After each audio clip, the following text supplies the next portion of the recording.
As a Christian, this are 54 ways you can help Israel. Psalm 122-6. 1. Buy Israeli products and services. With the Israeli economy suffering, go out of your way to support Israel's export trade.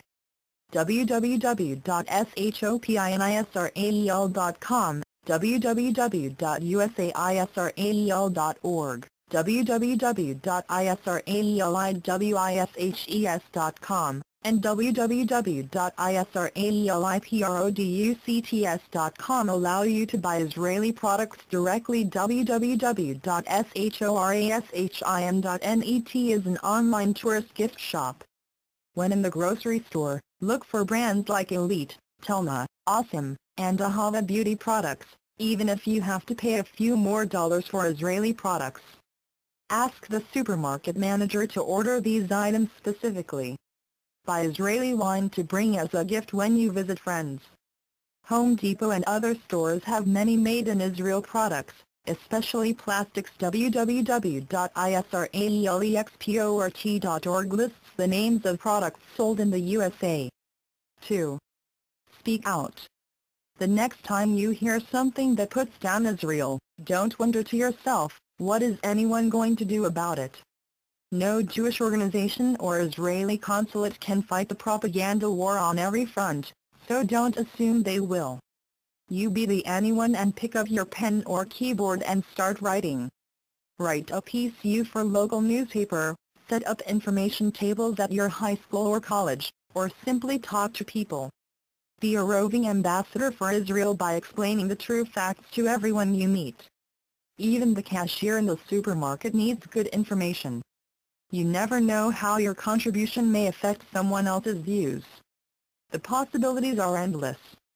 The worst thing that one can do is to remain quiet in times like this.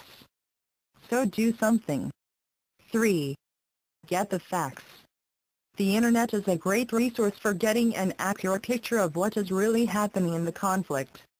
For daily news, visit the Jerusalem Post http://www.jpost.com and IMRA http://www.imra.org.il.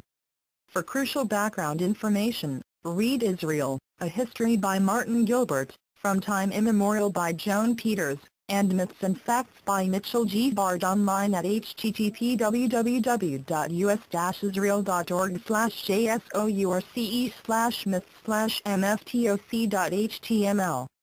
4. Pray. Pray to God to bring peace to the land. Pray for Israel's leaders who need wisdom. Pray that they continue to do what is best for Israel in spite of international pressure.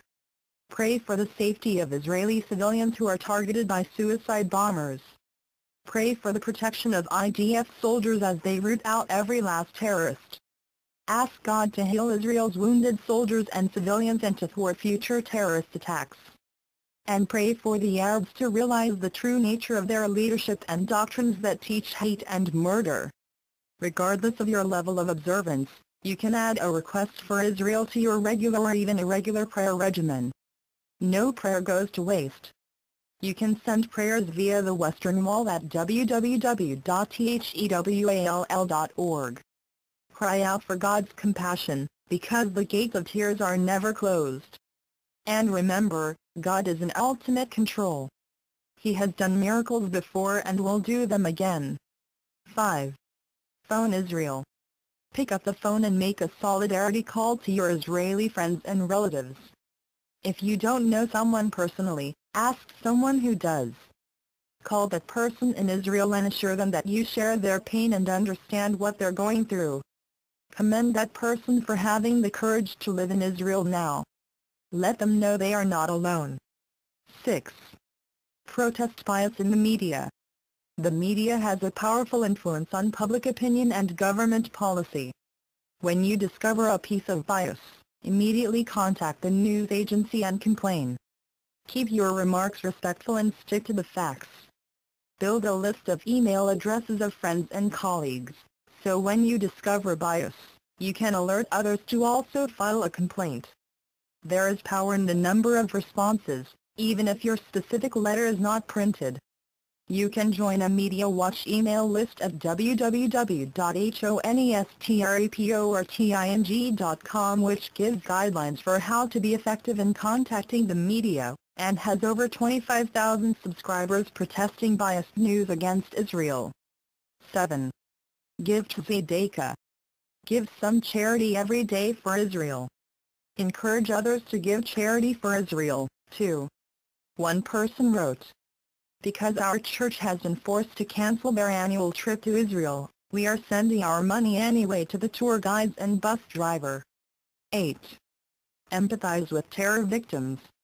As you are lying in bed at night, imagine what it's like to be the sister, child or parent of someone who yesterday was full of life, and today is nothing but scattered bones and flesh. It's a mitzvah to cry and feel another's pain. Send an email to prayers-indredvet@yahoogroups.com and they will send you regular updates with the names and status of people who have been injured in attacks. 9. Visit Israel. Go to Israel on vacation, to study, or to visit family. Encourage your local organizations to sponsor trips, study tours, religious tours, bar mitzvah tours. It can be for 3 days or 10 days. Spend as much money as you can afford in order to help the economy. Hotels, stores, restaurants are lacking tourists, precisely what the terrorists seek. Talk to others about the beautiful landscape of Israel, about the unique feeling of thousands of years of Jewish existence in Israel. Visiting Israel will show Israelis that you really care, and will make a tremendous difference to your own sense of connection. Make your motto, "Tourism against Terrorism." 10. Fly the Israeli flag. Put an Israeli flag in front of your home, church, etc. Let everyone know that you are proud of Israel. Put an "I support Israel" bumper sticker on your car. Wear a combined American-Israeli flag pin on your lapel. If you can't find an Israeli flag, make one yourself, or ask your kids to draw one, and display it in your car window or office. 11. Conserve energy. Dependence on Arab oil drives much of the pro-Arab sentiment throughout the world. American foreign policy is also heavily influenced by the need for imported oil. To conserve energy, take simple measures like making sure your tires are properly inflated, using compact fluorescent light bulbs in your home, and buying energy-efficient cars and appliances. What about hanging up those car keys and walking or riding your bicycle for a change? If millions would cut down on fuel consumption, the Arab clout would change. Also, don't visit gas stations who import oil from Arab countries. On a public policy level, urge your political representatives to allow drilling for oil while taking appropriate measures to protect the environment, and to pass energy conservation measures. 12. Recognize the God factor. With all the practical efforts to help Israel, Media Watch, education, economic assistance, political lobbying, etc., don't forget the spiritual component. The very existence of the Jewish people after 3,500 years, and the return to the land after a long exile, is miraculous. Understand the significance of Abraham's covenant with God. Each of us, on whatever level of observance, must strive to connect. 13. Send flowers. You can show family and friends in Israel that you are thinking about them by sending flowers. This is a double mitzvah. It can also save a flower shop from going out of business because of the weakened Israeli economy. You can pay by credit card over the phone or via email. One Jerusalem florist,